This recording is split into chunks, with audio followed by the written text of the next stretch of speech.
भारत की 7 ऐसी ट्रेन यात्राएं जो किसी फिल्मी सीन से कम नहीं लगती। जहां ट्रेन की खिड़की से दिखते हैं सपनों के नजारे, वहां हर सफर एक फिल्मी सीन बन जाता है। नंबर 7, नेरल से माथेरान हिल रेल, महाराष्ट्र। ये है महाराष्ट्र की वो विरासत टॉय ट्रेन जो धीरे धीरे घने जंगलों, झरनों और घाटियों के बीच से होती हुई माथेरान पहुंचती है। केवल 21 किलोमीटर लंबी ये यात्रा इतनी प्यारी होती है कि लगता है जैसे आप किसी बच्चों की परिकथा में पहुंच गए हों। टेढ़े मेढ़े मोड़, लकड़ी की बेंच और वन किस टनल जैसी जगहें इसे और भी फिल्मी बना देती हैं। बरसात के मौसम में ये ट्रेन किसी रोमांटिक गाने की शूटिंग लोकेशन जैसी लगती है, जहां हर फ्रेम कैमरा मांगता है। नंबर 6, कालका से शिमला टॉय ट्रेन, हिमाचल प्रदेश। 102 सुरंगें, 912 पुल और बर्फीले नजारे, ये ट्रेन है हिमालय की रानी। कालका से शिमला तक की ये यात्रा हर मोड़ पर रंग बदलती है। कभी बादलों में डूबी हुई तो कभी बर्फ से ढकी घाटियों से होकर गुजरती है। छोटे छोटे स्टेशन, नीले रंग की ट्रेन और खिड़की से झांकते मुस्कुराते चेहरे, सब कुछ किसी पिक्चर बुक जैसा महसूस होता है। ये सफर आपको पुराने हिंदी सिनेमा की मीठी याद दिलाता है। नंबर 5, न्यू जलपाईगुड़ी से दार्जिलिंग हिमालयन रेल, पश्चिम बंगाल। ये टॉय ट्रेन सिर्फ रेल नहीं, चलती फिरती कविता है जो चाय के बागानों से होकर गुजरती है। न्यू जलपाईगुड़ी से दार्जिलिंग की यात्रा हर उस यात्री के लिए है जिसे पहाड़, चाय और पुरानी यादों से प्यार हो। ट्रेन की सीटी, जिग जैग मोड़ और पहाड़ी गांव किसी पुराने फिल्मी गाने जैसा एहसास देते हैं। कभी कभी ये ट्रेन सड़कों के इतना पास से गुजरती है कि लगता है जैसे कोई आपको नमस्ते कर रहा हो। नंबर 4, मेट्टुपालयम से ऊटी नीलगिरी माउंटेन रेलवे। दक्षिण भारत की ये टॉय ट्रेन एक सपनों की सवारी है। कोयले से चलने वाली ये विरासत ट्रेन घाटियों, झरनों और नीले पहाड़ों के बीच से होकर ऊटी पहुंचती है। ये देश की इकलौती ट्रेन है जिसमें रैक एंड पिनियन सिस्टम होता है जो इसे खास बनाता है।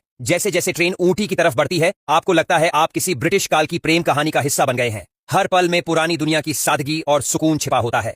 नंबर 3, मुंबई से Goa Konkan railway via vistadome. जो लोग प्रकृति को दिल से महसूस करना चाहते हैं, उनके लिए ये यात्रा किसी तोहफे से कम नहीं। मुंबई से गोवा तक की इस कोस्टल रेल यात्रा में यदि आप विस्टाडोम कोच में बैठते हैं तो समझिए आपने नेचर की गोद में सबसे खास सीट पाली है। खासकर बारिश के मौसम में जब झरने बहते हैं, पुलों पर ट्रेन दौड़ती है और सुरंगों से छनकर आती रोशनी रोमांच की लहर बना देती है। हर नजारा कैमरे में कैद करने लायक होता है। नंबर 2, विशाखापट्टनम से अराकू वैली, आंध्र प्रदेश। कॉफी के बागानों, घने जंगलों और पहाड़ियों से भरी ये जर्नी दक्षिण भारत की स्विट्जरलैंड ट्रिप जैसी लगती है। विशाखापट्टनम से अराकू तक जाती इस ट्रेन में आपको मिलती है नर्म घाटियां, मंद हवा और कभी कभी कुहासा जो किसी रहस्य जैसा महसूस होता है। यहाँ हर सुरंग और हर पुल ऐसा लगता है मानो कोई नई कहानी खोल रहा हो। बिना मोबाइल नेटवर्क के भी मन पूरी तरह जुड़ा रहता है, जैसे प्रकृति से डायरेक्ट कनेक्शन बन गया हो। नंबर 1, जम्मू से बारामूला कश्मीर वैली रेल। ये ट्रेन यात्रा नहीं, किसी जन्नत की सैर है। बर्फ से ढके पहाड़, बहती नदियां और गुलमर्ग की वादियां इस रूट को भारत की सबसे खूबसूरत रेल यात्रा बना देते हैं। जम्मू से बारामूला तक के इस सफर में हर मौसम नया रंग लेकर आता है। ठंडी हवाओं से भरी खिड़कियां, धुंध में छिपे घर और बर्फीले रास्ते, सब कुछ ऐसा लगता है जैसे किसी रोमांटिक फिल्म का सेट हो।